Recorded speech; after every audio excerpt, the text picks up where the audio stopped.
Hi, good morning. Good morning. My name is David Majchrzak. I'm Renee Stackhouse, and today we're going to give you a 10-minute mentoring video on 5 topics that we've identified for solos and small firm practitioners to keep in mind while you're practicing law and their ethical repercussions. Right. So let's get started and talk about our first subject matter, fee agreements. Okay, fee agreements in 2 minutes or less, which is terrifying. There are a lot of different rules for the type of fee agreement you're going to do, but the highlights for this video is that there are some new things you should think about adding if you have not already. So some of those are putting in a clause that your client understands what attorney-client confidentiality is, that they shouldn't use their work email to send you information that's private, that they shouldn't post on social media about the case, that you put in a clause about who you can or can't speak to about their case, have them fill in that information, that you put in something that lets the client know that if you use the cloud to store documents, that you do that and that they are okay with that. You may want to consider putting in a clause about how a client can access their file and what their rights are to the file so that they fully understand that. And then I think the last thing I would say is really important to think about is third-party payors. Those are increasing dramatically because of the rising cost of legal fees. So if somebody else is going to pay for your client, make sure you put in your fee agreement that that person also has to sign that they understand that they are not the client, even though they're paying for the representation and they do not get to call the shots in the representation. Okay, so not necessarily an ethics issue, but the number one risk management issue that I give when I am talking about an engagement agreement, have it focus on what your client needs to do.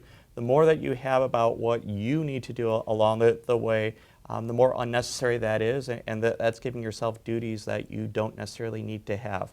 The State Bar Act and the Rules of Professional Conduct already outline what you need to do. So your engagement agreement should largely focus on client conduct rather than your own. In terms of ethics tips, some things that come up, particularly from the fee aspect, if you're going to go ahead and change the terms of the agreement in terms of the way that you're compensated by fees, perfectly normal, happens a lot, but the circumstances have to merit the type of change that you're having. It can't simply be, you know what, I want to make a few more dollars off of this case, and the client's willing to pay it. That change has to be conscionable, and unlike the original fee agreement, if you are modifying the agreement, it does have to comply with 1.8.1, our rule that talks about business transactions with our client, which means it's got to be fair and reasonable to the client, not necessarily to you. Bummer. But it has to be explained to them in writing that they may consult with another lawyer to go ahead and review the transaction and that they consent to it in writing.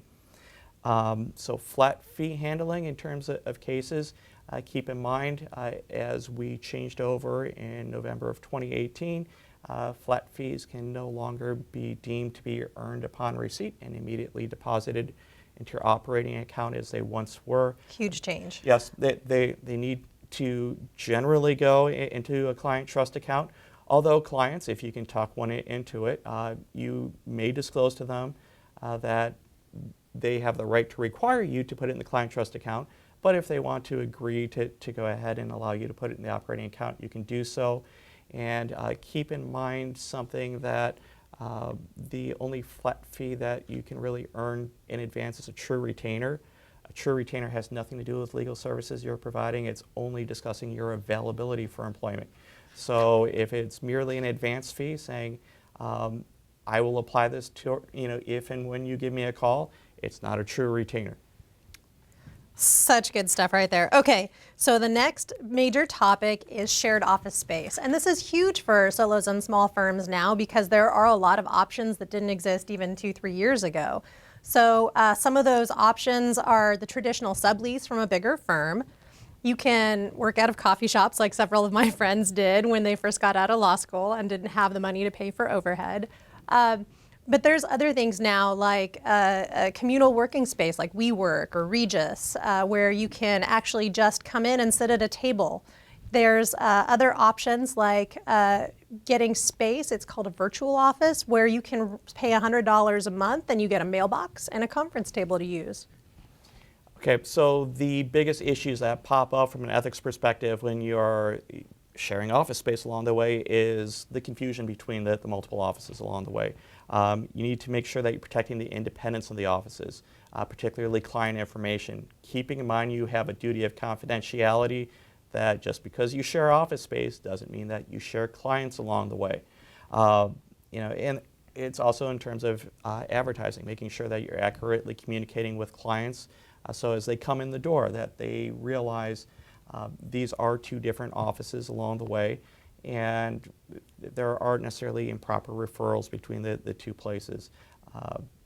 Whereas you can have mutual referral relationships that can't be exclusive, and they need to be disclosed to the clients.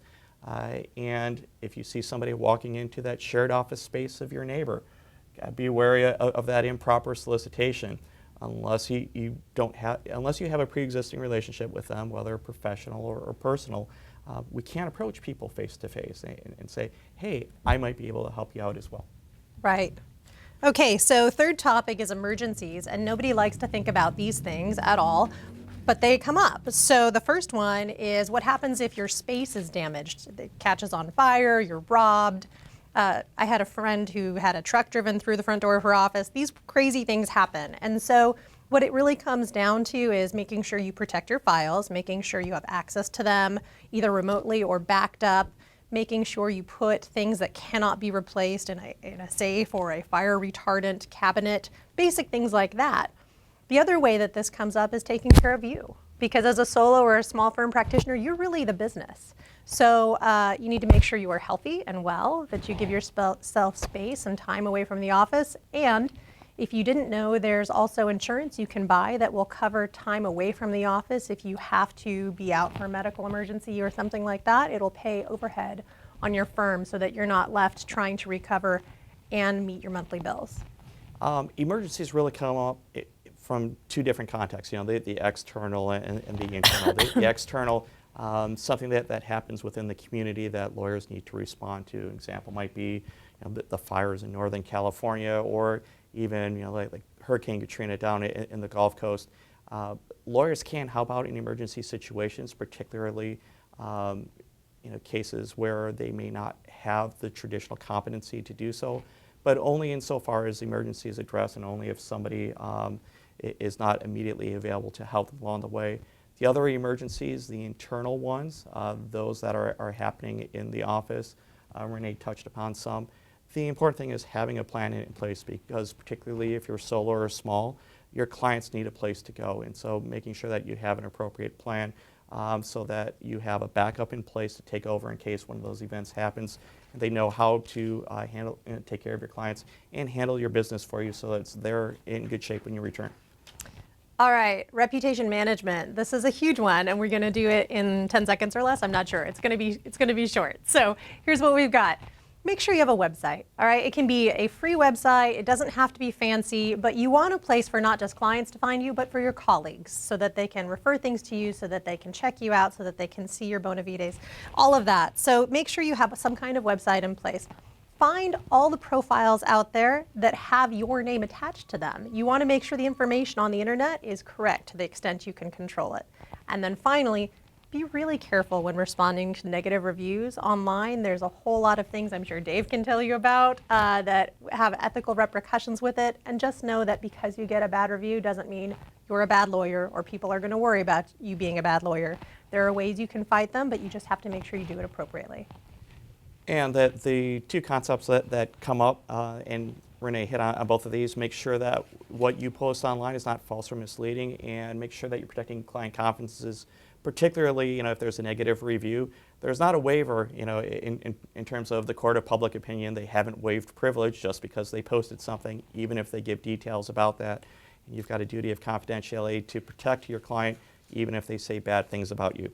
Very last thing we've got is non-traditional payment. There are people out there who will ask solos and small firms to take payment that they would not necessarily ask a large firm like Klinedinst to do, and that is bartering, providing services, Bitcoin, you name it, it's out there, crowdfunding. So just be aware there are lots of different ways that a client can pay you. There's some really important questions you have to ask, though, ethically. Right, and essentially it amounts to the unconscionability. Is the fee appropriate? And you judge it at 2 times, both at the time of contracting and at the time of payment. So if you have something that's very volatile, like cryptocurrency, for example, it may be perfectly fine at the time that you contract, but by the time that you've earned that fee, it may be something that's just too high in value to be justified along the way, and you might have to take the cut. So when you engage in a transaction like that, understand you're taking the risk of loss in terms of the value, and the client's really not taking too much risk if it rises. Absolutely. Well, we hope those tips help. And if you have questions, our information will be available, and you can reach out to us and let us know. Thanks so much for watching.